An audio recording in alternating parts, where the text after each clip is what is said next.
Okay, so we're going to do my husband's next nail.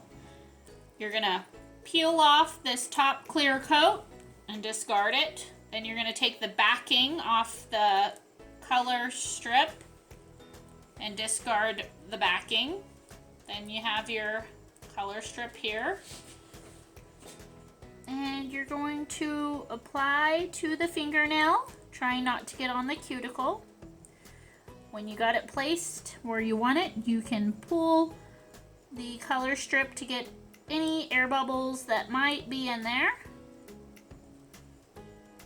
And then you can just use your fingernail or a nail file to get the excess off. And I'm going to stand up here.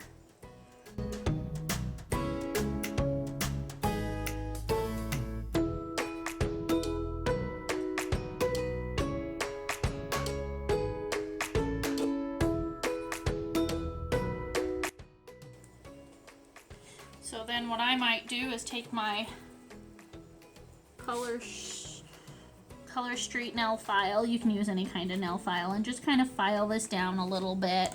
I'd also take my fingernail and kind of get any excess off like so.